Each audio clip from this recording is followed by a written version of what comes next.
What's up everybody, David Rodriguez here, and today we're going to be talking about strength and conditioning as a whole and in general, and how typically if we are training ourselves, and if we're training for a specific sport, how we can train a little bit smarter than what I've seen going on so far, specifically in the realms of tricking. Now, typically when I hear strength and conditioning, it tends to fall into one of two categories. X part of my body hurts, so I'm going to do Y exercises, or I don't have enough power, so I'm just going to lift more weights, and that'll get me stronger. It's not that approach isn't wrong, but again, it's a little bit too simplistic.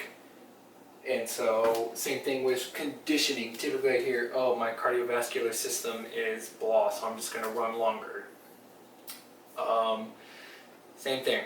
It's just a little bit too simplistic. So now we have to look at the demands of what it is that we're doing, and then see if we can't change it from just simple to being a little bit smarter about how simple we're being. Because the whole reason that strength and conditioning is kind of this whole like, oh, it's so complicated. It can be, especially if you're like trying to get into the nitty gritty of things. But overall, we can try and more fine tune our approaches as to whatever it is that we're doing.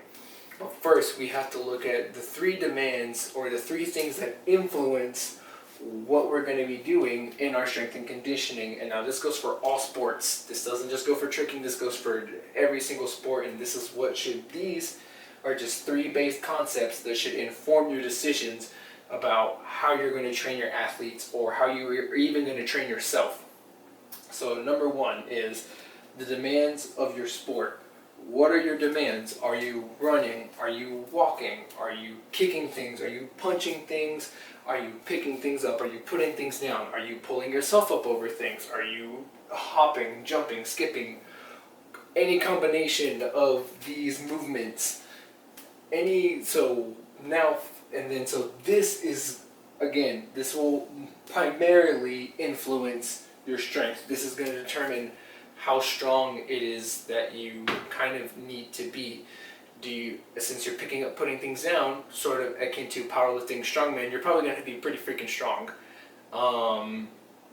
Now let's kind of take something like a marathon runner.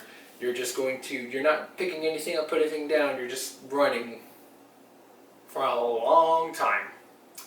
So you're not going to have to be anywhere near as strong as a powerlifter and or a strongman and or a bodybuilder. Probably not even going to have to be as strong as a CrossFitter. You're probably going to have having a little bit of strength is going to be nice, having that bit of muscle, but you're not obviously trying to explode all the way through like these. You're not trying to be breaking PRs every single day, at least in the weight room. Now, let's go ahead and look at duration. So what is duration for? So duration is like, how long are you doing the demands of your sport? Like, how long is your main event? So again, like we were just talking about, for powerlifters, their main event is just doing a lift, and that can take anywhere from, let's see, like unracking the bar, doing the thing, re-racking it, anywhere between maybe like 5 to 8 seconds total. So and even the whole movement itself of squatting, benching, or deadlifting doesn't take any longer than maybe 2 or 3 seconds of that 5 to 8 seconds. So we're probably going to be looking to try and be a little bit more powerful, right? Because we're trying to move large amounts of weight in very short and very quick amounts of time. Now again, right, going back to our marathon runner, again, you're just running for hours. Hours is the key word. Hours is the duration. So the powerlifter, their conditioning isn't going to have to be them pounding pavement for 30 minutes to an hour to 2 hours or anything like that. That's not going to be their conditioning. It's going to be too much, and they will probably end up losing more strength empowered, then they would be gaining benefit. Now, same thing, right? For if you just had your marathon runner training sprints and doing things that are more akin to power and strength based, guess what? They're going to lose for the majority, probably a great deal of their duration of their of their aerobic system. They're not going to be able to push. They'll be able to push super hard for like maybe that first stretch of time, maybe for like an hour, but then after that, because we conditioned them the wrong way, their performance is going to go down the bin. And then so the next thing is that this ties into is our rest times. So how long are these athletes, and how long are you getting to rest in between your main event? So let's take a different sport real quick. So football, right? Depending on what, so say if you're on offense, football plays lasts anywhere between 5 to 6 seconds on average. And then you're getting 40 seconds, I believe the clock is 40 seconds of rest time. And then, but now if you're on defense, you're just sitting on the bench for who knows how long, until your team scores or until you get turnover on downs, and that's like minutes, right? It's like 10, anywhere probably between like 10 to 12 minutes of actual time, not in-game time, because football games last for 3 hours, and there's a reason, because there's always stopping, starting, and so overall, while you, the athlete, are sitting on that bench, time is just ticking by, that you're getting to rest. So depending, again, right, so depending on what side of the ball you're on, your rest times are either anywhere between 15 to probably just say 20 minutes.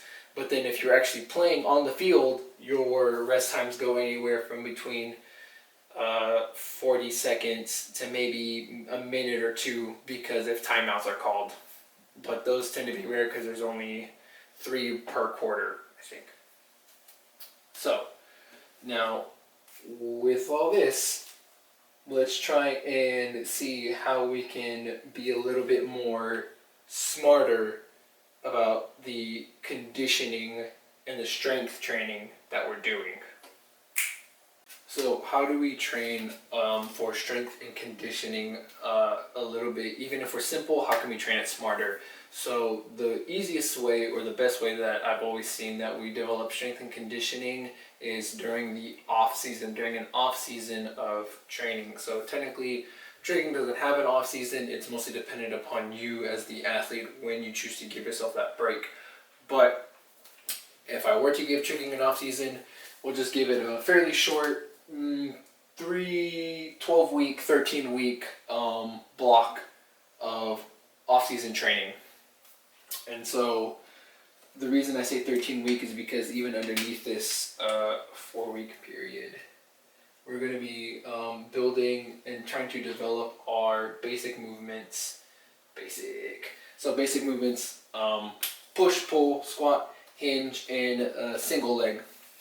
So just making sure that we have proper body weight mechanics for all 5 of those movements, and just do that for a week.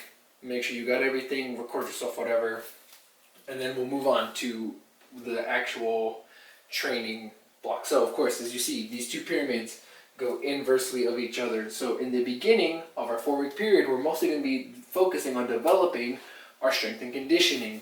And we're going to let our tricks take a little bit of, or at least our higher level tricks, take a little bit of a back burner.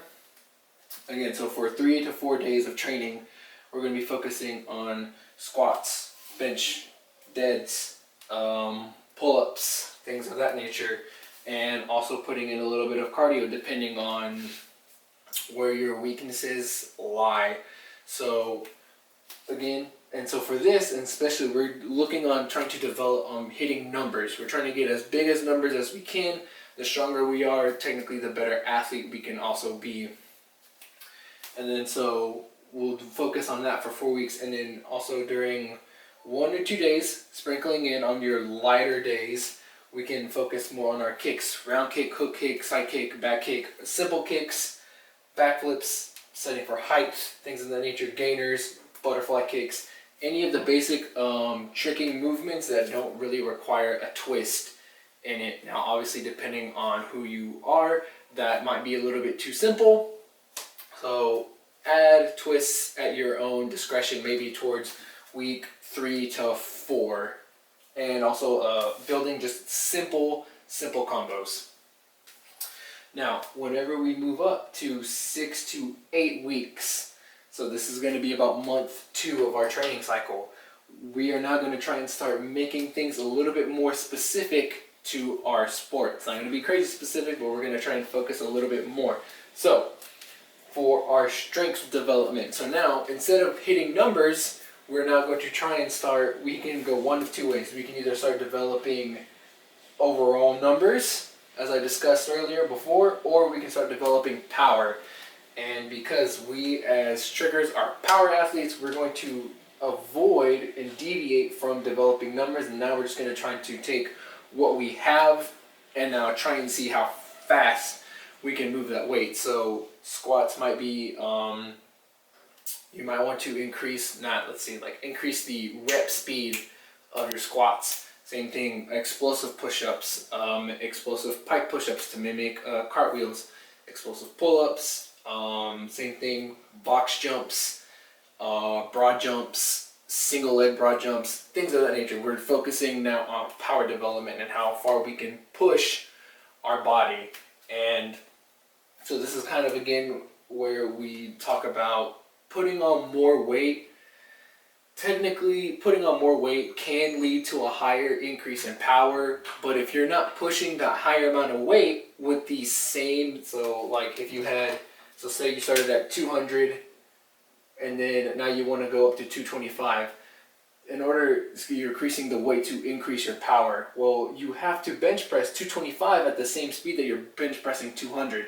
Otherwise, you're probably developing either less or the same amount of power, the same amount of force, if that makes sense. Now, cardio, because we only go about 5 to 10 seconds, we're probably not really focusing a whole lot on cardio. We're just going to try and make sure that the cardio that we have developed was solidly developed during our first month, and now we can kind of start to back off on our cardio aerobic system development. And so now, whenever we come to our specific towards tricking, we're now going to start putting in more complicated combos. Our twisting, again, depending on your level, twisting and variations, 1 to 2 twists per thing, making sure that everything is nice and clean or fits to your style. We'll put in, start swinging from things, groundwork, things of that nature. So now, right here in this 6 to 8 week or second month period, we're going to start blending things a little bit better. Your general is going to start looking a little bit more like your specific training, as far as, like I was saying earlier, broad jumps, box jumps, things of that nature. Now, for our last 4 weeks, our last month, now from here on out, this is our general training. Now we'll end up shifting very, very specifically to our sport. So things like single leg deadlifts, where we're hinging like this to mimic our swings. Same thing, explosive pike push-ups to mimic more of our cart whenever we're pushing off of our cart. Making sure that we're trying to include some kind of rotation or anti-rotation exercises to help start building and stabilizing our core, so that way whenever we really try and lock in that twisting, we know that we've developed and that we at least have a base of or like a foundation, right? So, and for the most part, we'll probably just end up trying to maintain the strength that we have, or if you have a weakness, so maybe you're not as powerful as you want to be, you can still try and develop your power. You still got a whole month. Or same thing with cardio. If you're still gassed at the end of combos or at the end of a session, maybe start developing more of your cardio. And then now, so now for 3 to 5 days, we're going to be focusing exclusively probably on tricking. So now for our twisting, 2+ twists, dubs, trips, dub variations, triple variations if you got them.